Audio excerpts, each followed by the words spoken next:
Lecture matter high court permission test রিটের সিউইথ মামলার পর্যায়ক্রমিক বর্ণনা এবং অবলিক অথবা স্টেজেস মামলার ধাপসমূহ অতি সহজে বোঝা ও লেখার উপায়। রিটের সিউইথ মামলার পর্যায়ক্রমিক বর্ণনা এবং অবলিক অথবা স্টেজেস রিট মামলার ধাপসমূহ অন্য মামলা থেকে আলাদা। রিট মামলার ধাপসমূহ সবার আগে মুখস্থ করতে হবে। রিট মামলার ধাপ স্টেজগুলো নিম্নরূপ।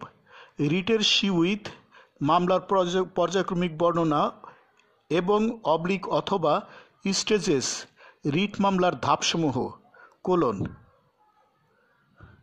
পিটিশনারের সংক্ষিপ্ত পরিচয়। 1.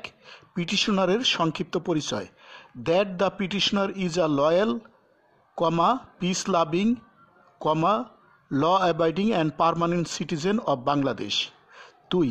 পার্টিস এর অ্যাড্রেসেস এর সঠিকতা। That the addresses of the parties given in the cause title are correct for the purpose of serving notices, summons etcetera upon them. 3. Writ মামলা হতে মামলার ঘটনার পর্যায়ক্রমিক বর্ণনা। মামলার প্রতিটি বর্ণনায় সিউইতে যদি অ্যানেকচার দেওয়া যায় তবে ক্যাপিটাল লেটারে ফরম্যাট অনুযায়ী অ্যানেকচার দিতে হবে। ক্যাপিটাল লেটারে অ্যানেকচার লিখে শেষে হাইফেন দিয়ে ইংরেজি ক্যাপিটাল লেটার পর্যায়ক্রমে দিতে হবে। রিট মামলাটি বাংলায় সবার আগে 100% বোঝার দরকার, প্রয়োজন, অত্যাবশ্যক।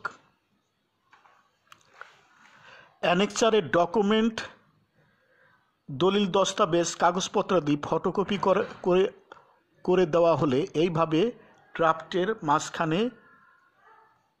মাঝখান হতে লিখতে হয়, photocopy of the contract is annexed ... অ্যানেকচারের ডকুমেন্টস, দলিল দস্তাবেজ, কাগজপত্রাদির সার্টিফাইড কপি দেওয়া হলে এইভাবে ড্রাফটের মাঝখানে লিখতে হয়, certified copy of the order dated ... is annexed herewith ...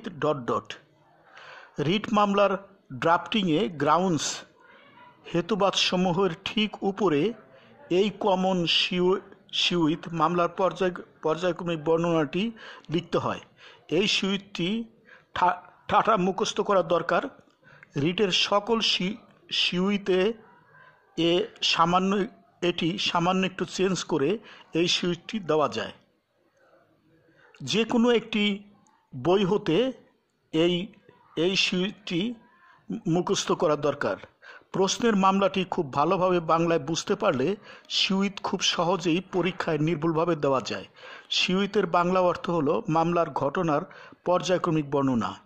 মামলার ঘটনাগুলোর পর্যায়ক্রমিক বর্ণনাগুলো লিখলেই সিউইথ লেখা হয়ে গেল। রবীন্দ্রনাথ ঠাকুরের নিজের লেখা একটি আত্মজীবনী গ্রন্থ আছে, আমার ছেলেবেলা। এখানে রবীন্দ্রনাথ ঠাকুর বলেছেন, আমার সেজদাদা বলতেন, আগে চাই বাংলা ভাষার গাঁথুনি, তারপর ইংরেজি শিখার পত্তন। মাতৃভাষায় একটি বিষয় ভালোভাবে বুঝলে অন্য ভাষায়ও বিষয়টি ভালোভাবে বোঝা যায়। Practice makes a man perfect.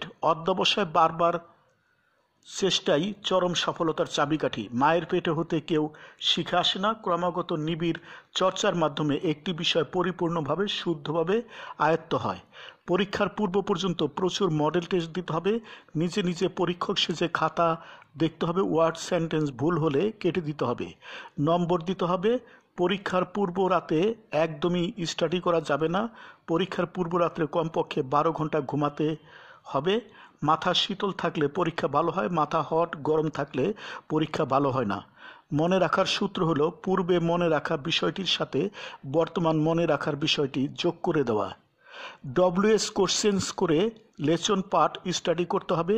বিজ্ঞানীরা প্রথম কল্পনা হতে ক্রমাগত নিবিড়ভাবে WS কোশ্চেন্স করে উত্তর খুঁজে একটি নতুন জিনিস আবিষ্কার করে। ইহাই স্টাডি এর মূলনীতি। দেখে দেখে ড্রাফট লেখার প্রয়োজন নাই। মুখস্থ করা ড্রাফট কাটা ঘড়ি সামনে রেখে সময় বন্টন অনুযায়ী বারবার লিখে শেষ করতে হবে। সিউইথ মামলার পর্যায়ক্রমিক বর্ণনা খুব একটা মুখস্থ করার দরকার নাই। প্রশ্নটি ভালোভাবে বুঝলে প্রশ্ন অবলিক মামলা দেখে দেখে ভালোভাবে সুইদ দেওয়া যেতে পারে। যারা ইংরেজি বানিয়ে লিখতে পারে তাদের ইংরেজি অনেকটাই মুখস্থ করা লাগে না। পরীক্ষায় একবারে পাশ করার জন্য ইংরেজি প্রশ্নটি বাংলায় বোঝাটাই আসল। ইংরেজি প্রশ্নটি বুঝলে সহজেই একবারে পাশ করা যায়। প্রশ্ন বুঝলে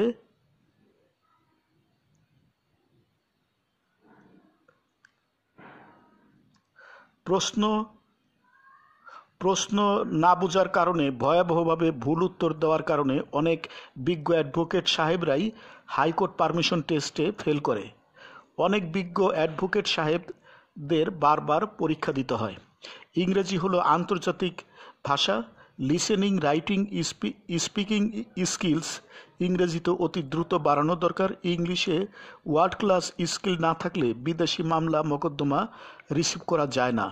বিদেশি মামলায় ফিস অনেক অনেক বেশি। ইংলিশ বলা শুধু সাহসের ব্যাপার, আর কিছুই নয়। লেকচার সমাপ্ত।